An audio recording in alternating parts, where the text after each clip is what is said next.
I'm going to read you a bio from Sekou Writes, our blessed speaker and a blessed part of all of us.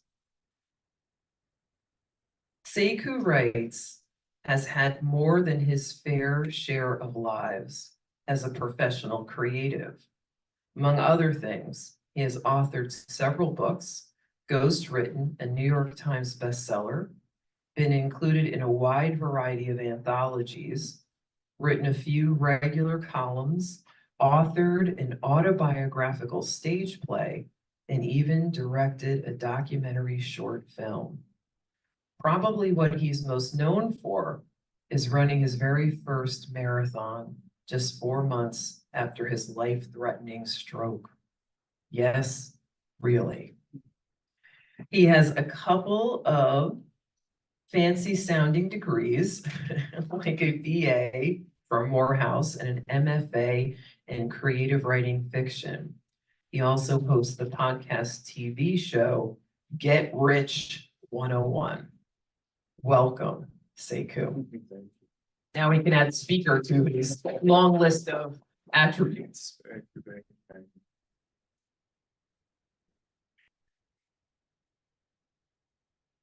you. Thank you, thank you. So, get my notes together.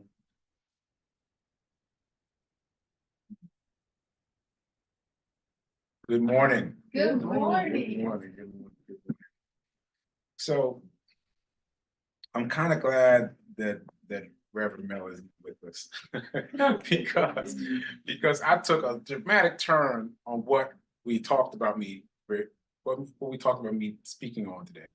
We went dramatically left. So I'm gonna tell you what I wrote.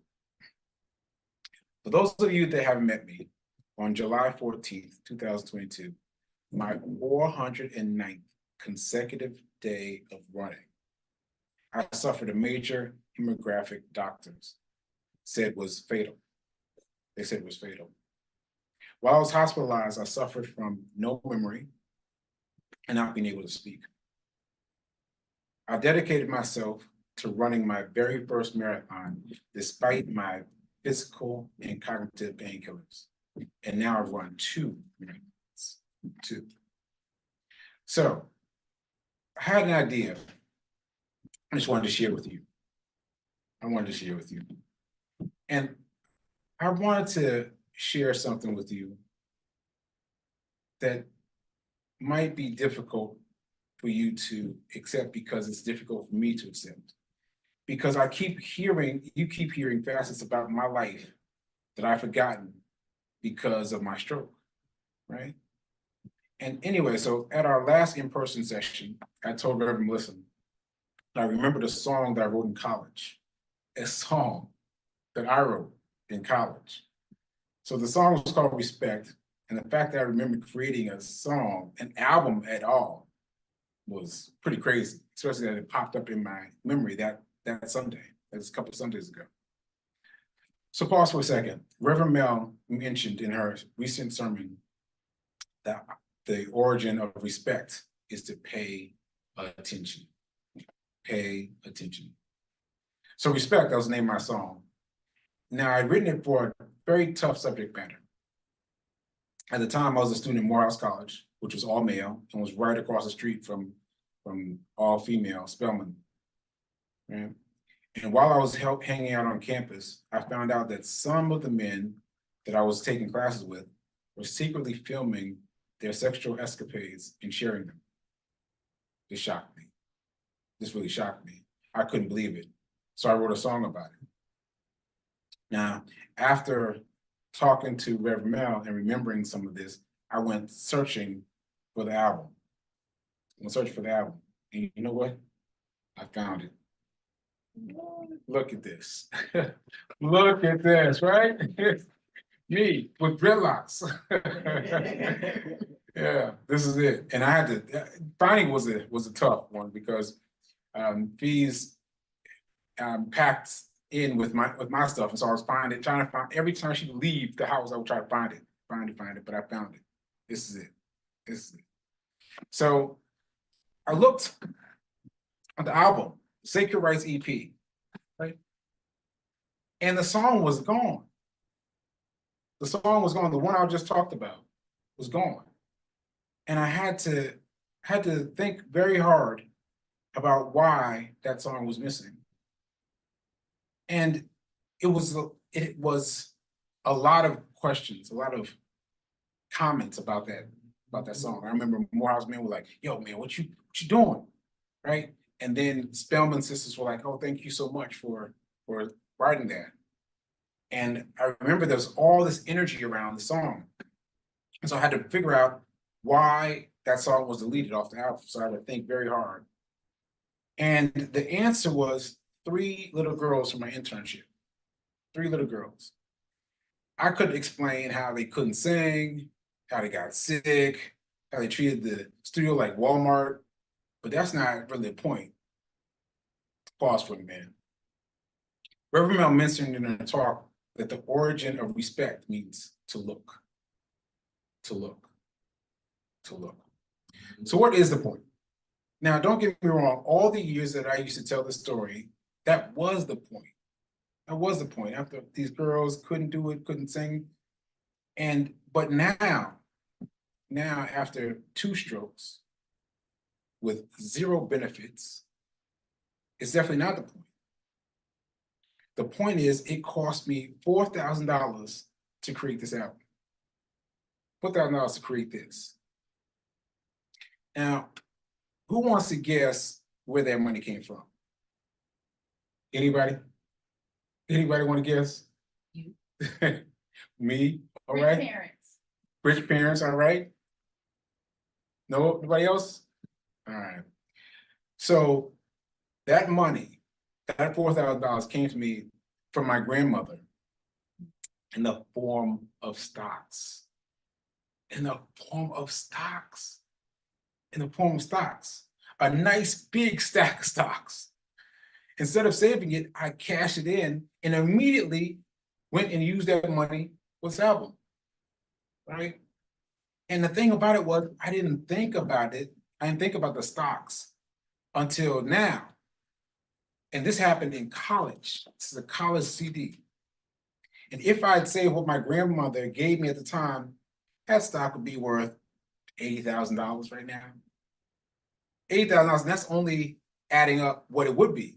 Like, that's not even adding the dividends. With the dividends, you're talking about 100,000, 200,000. You're talking about real money, just sitting here, waiting for me, given to me by my grandmother, right? And I finally brought it home for me. Most of us don't think about money.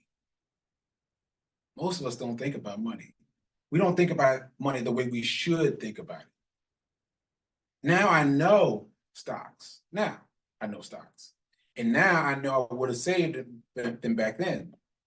But it took me a long time to figure out what I wanted to do with my life after the stroke. It took me a long time. The answer is simple, but not easy. The answer is I'm going to teach everyone as much as I can about money, because everybody deserves to be rolled up with the extra $100,000. Everybody, right? All of y'all. Yeah. So there's 3 things you need to know. Number 1, money doesn't move the way you think it moves. It doesn't move the way you think it moves. And it's more about what you've done with your money than how much you've ever had. So this is a quick sidebar. I used to have a job, pretty good. I made $200,000 a year, but I didn't save it. I didn't save it. I didn't put it in the stock market. I didn't do anything with it. So when that job ended, the money ended. But now I was doing DoorDash, right? I was doing DoorDash, and I started doing the right things with the money, putting the money aside into the stock market. Now I'm doing better now than I was then. Better now than I was when I was making $200,000. Crazy. Anyway, number 2, you're thinking that this has nothing to do with you. Yes, it does. Yes, it does. Yes, it does. If you haven't given your money some serious thought, I mean some serious thought, I'm definitely talking to you. And number 3, I was a car test driver. People are so tickled by this. But I used to get invited by Ford and Aston Martin and Lamborghini, all the big car companies to come and test drive their cars. And I was doing a test drive. I was doing a long drive from Nashville to Atlanta.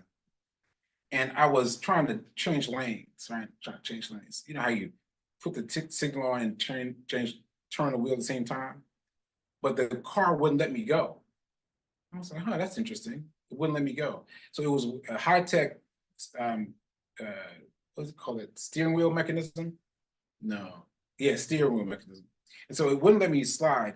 So what I realized that I had to put my turn signal on first before it would let me change lanes. First, before it let me change lanes. It wouldn't let me slide, right? And so what I realized is money is the same, because we'll get more money. We'll get more money to pay our bills and to make sure that the mortgage is paid. But wealth, though, you have to choose a direction.